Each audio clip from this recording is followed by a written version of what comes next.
जैसा कि हमने प्रीवियस वीडियो में आप लोग को बताया था कि मंडे से जो होगा मेरा वीडियो रेगुलर आता रहेगा। तो ये वीकली वीडियो है निफ्टी 50 बैंक निफ्टी का। मंडे से हम लोग निफ्टी 50 में कैसे ट्रेड करेंगे, जो लोग इंट्राडे ट्रेड करना है। तो मार्केट अभी जो करेंट सिचुएशन 24,750 पे है और बार बार ये जो है 25,200 का 25,100 के एरिया के पास से रिजेक्शन हो जा रहा है। मंडे को मार्केट ओपन हो और अप साइड में मिले तो हम लोग वहाँ से पुट लेंगे। अप साइड बोले तो 24,900 से लेकर 25,000 का एरिया में हम लोग पुट लेंगे यहाँ से, और हम लोग का जो एसएल रहेगा वो 25,200 का एसएल रहेगा। और हम लोग का जो टारगेट रहेगा डाउन साइड में वो टारगेट अप्रोक्स में 24,600 का रहेगा। लगभग 400 पिप्स का फर्स्ट टारगेट रहेगा। मार्केट आए मंडे को और क्लोजिंग हो इस एरिया में तो नेक्स्ट जो टारगेट हम लोग का एक्सपेक्ट कर रहे हैं वो जो नेक्स्ट टारगेट हो सकता है हम लोग का 24,300 का होगा। तो निफ्टी 50 में हम लोग को क्या करना है, मंडे को मार्केट ओपन हो अप साइड में जाए पुट साइड पुट लेना है, और जो हम लोग का टारगेट रहेगा 24,600, 24,300 और 24,200 के आसपास हम लोग का जो टारगेट रहेगा। ये निफ्टी का हो गया। अब हम लोग बैंक निफ्टी में आ जाते हैं।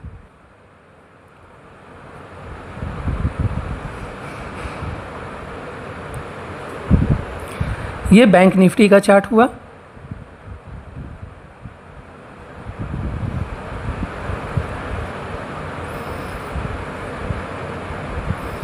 बैंक निफ्टी में मार्केट जैसे ही ओपन हो, ये हम लोग वीकली चार्ट देख लेते हैं पहले। बैंक निफ्टी का ये वीकली चार्ट हो गया।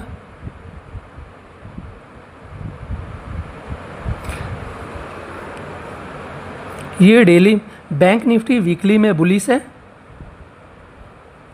डेली में आ जाते हैं। डेली में जो है बैंक निफ्टी बुलिश क्लोज हुआ है, बट यहाँ पे बैंक निफ्टी का एक 56,130 के पास एक स्ट्रॉन्ग रेजिस्टेंस है और मंथली क्लोजिंग भी होने वाला है। तो हम लोग मंथली कैंडल को भी देखेंगे। निफ्टी हो, बैंक निफ्टी हो, गोल्ड हो, सिल्वर हो, बीटीसी हो या जितने सारे पेयर हो, सारे का मंथली क्लोजिंग भी होने वाला है। तो मंथली क्लोजिंग को भी देखते हुए हम लोग ट्रेड करेंगे। छोटा टाइम फ्रेम में H4 में आ जा रहे हैं। तो H4 में जो है अभी तक ये रेंज हो रहा है। बैंक निफ्टी जो है रेंज कर रहा है।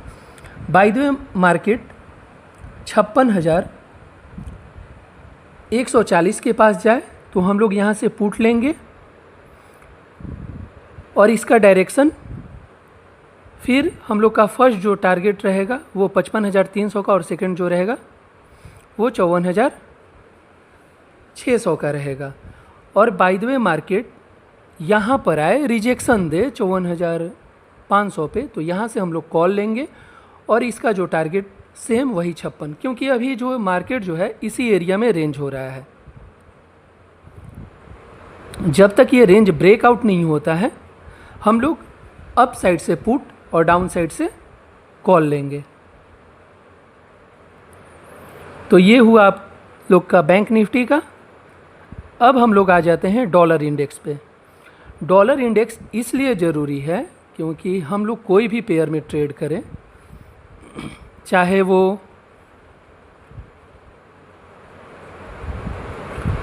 आपका निफ्टी हो, बैंक निफ्टी हो, गोल्ड हो, सिल्वर हो या कुछ भी हो, कोई भी करेंसी हो, डॉलर इंडेक्स हम लोग को देखना रहता ही है। अभी जो डॉलर इंडेक्स है वो 99 पे ट्रेड हो रहा है। और जो डॉलर इंडेक्स का जो स्ट्रॉन्ग सपोर्ट है वो एरिया है 97,500 का। मार्केट बाय द वे 98 से लेकर 98,100 से लेकर 97,500 के बीच में ये जो एरिया है ये डिमांड एरिया है डॉलर का। ये जो एरिया है डॉलर का ये डिमांड एरिया है। मार्केट जब जब इस एरिया में मिले हम लोग यहाँ से डॉलर को बाय करेंगे और हम लोग का जो टारगेट छोटा छोटा रहेगा 100, उसके बाद 105, ऐसे कर करके हम लोग का अप साइड में इसका टारगेट रहेगा। इसके नीचे 97 के नीचे जैसे ही डॉलर इंडेक्स क्लोज हो, क्लोजिंग का हम बात कर रहे हैं, विक्स का नहीं। विक्स यहाँ पे इम्पॉर्टेंट नहीं रहता है, यहाँ पे क्लोजिंग इम्पॉर्टेंट रहता है। क्लोजिंग इस एरिया के नीचे हो जाए तो मार्केट का अगला टारगेट 95 हो सकता है, और क्लोजिंग नहीं हुआ तो ये मेरा डिमांड एरिया और हम यहाँ से बाय लेंगे। नेक्स्ट जो हम लोग का पेयर है वो गोल्ड का पेयर है। गोल्ड में जो है अभी इस एरिया में गोल्ड जो है रेंज हो रहा है 31,075 से लेकर, ये इसका रेंजिंग एरिया बन गया है गोल्ड का 33,065 तक। डाउन आ रहा है मार्केट अप, और अप जा रहा है तो फिर हम यहाँ से सेल कर लेंगे, नीचे आएगा तो वहाँ से बाय कर लेंगे। अब इसमें ट्रेड कैसे करें, क्वेश्चन ये राइज होता है। मंडे को ऑब्वियसली 95% गोल्ड जो रहता है रेंज में रहता है। जो लोग न्यू ट्रेडर होंगे या इससे पहले वो जो लोग ट्रेड नहीं किए होंगे तो उनको ये जानना चाहिए कि मंडे को जो मार्केट रहेगा वो रेंज रहेगा, बाय द वे कोई वॉर ना हो तो इसके लिए सबसे पहले हम लोग छोटा टाइम फ्रेम पे आ जाएंगे H4 में। H4 में अभी क्या हो रहा है, मार्केट जैसे ही 32,050 के पास आ रहा है, यहाँ से विक्स लग रहा है और यहाँ पे डिमांड एरिया है और मार्केट यहाँ से बाय हो जा रहा है। तो ये जो विक्स प्रीवियस जो विक्स है इस एरिया में मार्केट स्टे नहीं कर पा रहा है और यहाँ से मार्केट अप। तो सबसे पहले मंडे को हम लोग वेट कर लेंगे। यहाँ पे मंडे को जैसे ही मार्केट 32,050 के पास आएगा, इस विक्स के लो के नीचे हम लोग एसएल रखेंगे, जैसे 3239 का एसएल रखेंगे और यहाँ से हम लोग टारगेट, हम लोग का जो टारगेट रहेगा वो रहेगा अप्रोक्स में, फर्स्ट टारगेट रहेगा 3280 और उसके बाद। तो जैसे ही आप लोग यहाँ से ट्रेड फाइंड आउट करें, क्योंकि देखिए यही एरिया पहले रेजिस्टेंस एरिया था, यहाँ से मार्केट ड्रॉप, फिर इस एरिया में ड्रॉप आया, अब इसी एरिया को ये सपोर्ट बना लिया और यहाँ से मार्केट अप साइड में।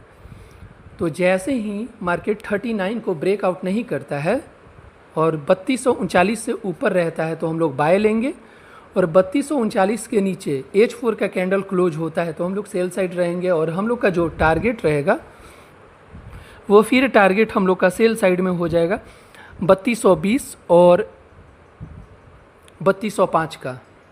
ये कब, जब H4 का कैंडल 3239 के नीचे क्लोजिंग हो। विक्स नहीं चाहिए कैंडल में, ये जो विक्स बना हुआ है विक्स नहीं चाहिए, क्लोजिंग चाहिए। क्लोजिंग नहीं होता है तो 3239 का एसएल डालकर हम इसको बाय साइड की ओर देखेंगे।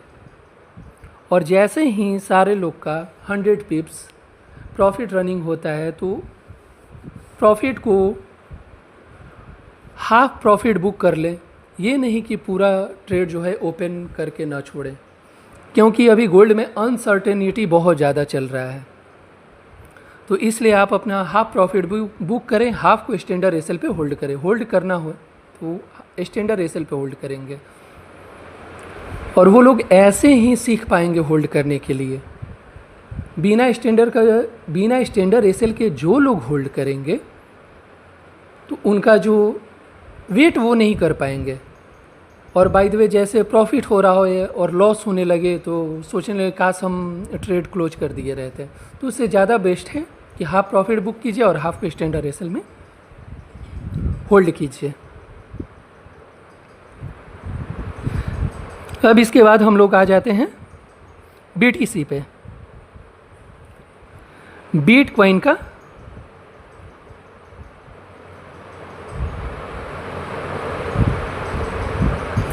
अभी BTC 1 लाख के ऊपर ट्रेड हो रहा है BTC में, और BTC जो है अभी ये H4 के एरिया, ये जो है BTC का यहाँ पे अभी इस एरिया में सपोर्ट ले रहा है। जब जब मार्केट इस एरिया से आ रहा है रिजेक्शन मिल रहा है, लेकिन हम तो ये नहीं कहेंगे कि BTC को इतना हाई से हम लोग बाय किया जाए। जिनको बाय भी करना होगा वो छोटा सा स्मॉल एसएल के साथ बाय करेंगे, नहीं तो हम लोग इसको सेल फाइंड आउट ही करेंगे। BTC में कोई भी अच्छा लेवल मिले वहाँ से सेल। तो अभी तो हम लोग ऐसे कर सकते हैं कि बाय द वे मार्केट 1,1656 के आसपास आए तो इसके यहाँ पे 1,05,000 का एसएल डालकर हम लोग यहाँ से बाय करेंगे और छोटा छोटा टारगेट इसका एक्सपेक्ट कर लेंगे। नहीं तो मार्केट फिर से, जो लोग बाय नहीं करना चाहते होंगे, BTC जैसे ही 1,10,000 आए यहाँ से हम लोग सेल लेंगे और वहाँ से शार्प आप लोग को 1-2 हज़ार पिप्स का मूव इजी वे में देखने को मिल सकता है। क्योंकि अभी BTC काफ़ी ज़्यादा हाई पे है तो ज़्यादा बेस्ट रहेगा। बाय साइड कम मिलेगा अपॉर्चुनिटी, लेकिन सेल साइड बहुत बड़ा अपॉर्चुनिटी BTC में मिल सकता है। तो जैसे ही इस एरिया में आए, जैसे फर्स्ट सेकंड ट्रिपल टॉप लगाया, ठीक, लेकिन यहाँ पे सस्टेन नहीं किया, ट्रिपल टॉप लगा, क्लोजिंग दिया डेली का, और उसके बाद मार्केट क्रैश हुआ। तो ऐसा भी हो सकता है कि मार्केट फिर से इस एरिया में रीटेस्ट करने जाए और हाई के ऊपर हम लोग एसएल डालकर सेल ले सकते हैं। और लॉन्ग टाइम में सेल ये काफ़ी ज़्यादा 95,000 के आसपास इसका टारगेट हो सकता है। बहुत बड़ा टारगेट इसका सेल साइड में मिल सकता है। इसको हम लोग ऐसे तो ट्रिपल टॉप बोलेंगे, बट एक इंडिविजुअल कैंडल देखा जाए तो हम लोग इसको ट्वीजर टॉप बोलेंगे। यहाँ पे जाकर मार्केट क्लोज हुआ डेली का कैंडल, लेकिन नेक्स्ट डे ये सस्टेन नहीं किया और यहाँ से क्रैश, रीटेस्ट करने गया, फिर मार्केट क्रैश। ये एरिया इसका सपोर्ट एरिया है। यहाँ से बाय द वे मार्केट उठे तो हम लोग जैसे ही फिर ये 1,10,000 के पास, 1,08,000 के पास जाए, हम लोग वहाँ से सेल लेंगे BTC में। और हम लोग का टारगेट, फर्स्ट टारगेट आप रख लीजिएगा 1,05,000 का, सेकंड 1,01,000, उसके बाद ऐसे ही डाउन में 98,000, ऐसे करके नीचे आप BTC को सस्टेन करेंगे। अब जो लोग चाहते हैं कि हम बाय, तो बाय के लिए मार्केट जैसे ही ओपन हो इस एरिया में 1,01,600, तो वहाँ से वो लोग बाय करेंगे। छोटा सा एसएल मिलेगा 1,04,000 का एसएल, इससे ज़्यादा बड़ा वो एसएल होल्ड ना करेंगे। एसएल हो रहा है तो एसएल दीजिए, क्योंकि अच्छा ट्रेडर का ही एसएल होता है। नहीं तो जो लोग गैम्बलिंग करते हैं तो वो दो काम करते हैं, या तो डबल हो जाएगा, नहीं तो उनका अकाउंट वॉश हो जाएगा, और ज़्यादा चांस रहता है अकाउंट वॉश ही होने का। तो उसको ट्रेडिंग नहीं बोला जाएगा। वो सिर्फ आते हैं, गैम्बलिंग करते हैं और यहाँ से चले जाते हैं।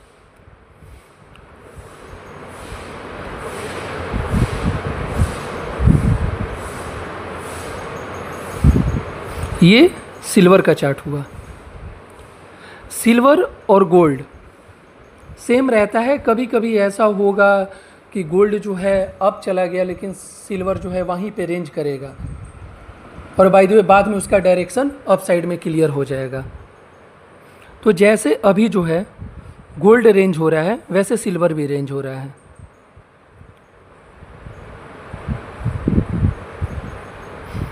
आ जाते हैं सिल्वर के चार्ट पे। ये डेली का चार्ट है सिल्वर का।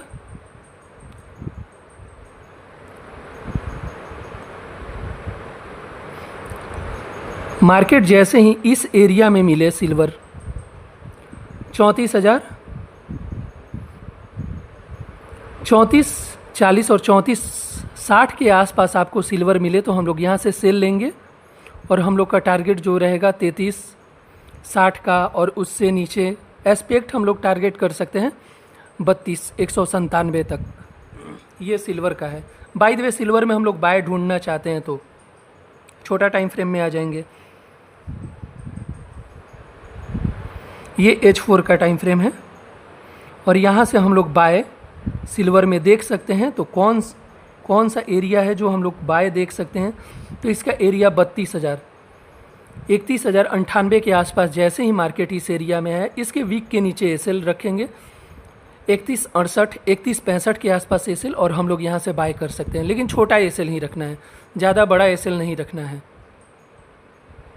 क्योंकि पहले ये एरिया जो था, यहाँ पे हम लाइन लगा दे रहे हैं,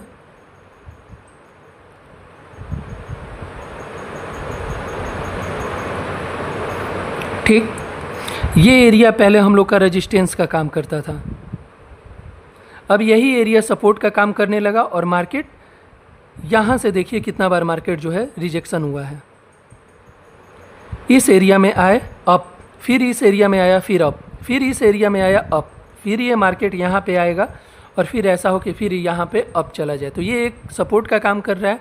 यहाँ पे मार्केट मिले तो ये लो के नीचे एसएल डालेंगे, ठीक, यहाँ पे ये एसएल आप रख लीजिएगा, अप्रोक्स 3140 के आसपास एसएल रखिएगा, और यहाँ से बाय कीजिएगा। फिर सेम एरिया इसका टारगेट कर लीजिएगा 33,500 का, उसके बाद 34 का एरिया, तो ये सिल्वर में हो गया। तो यहाँ पे आप लोग का Nifty, bank Nifty, gold, silver और बीटीसी, ये वीकली प्रेडिक्शन है।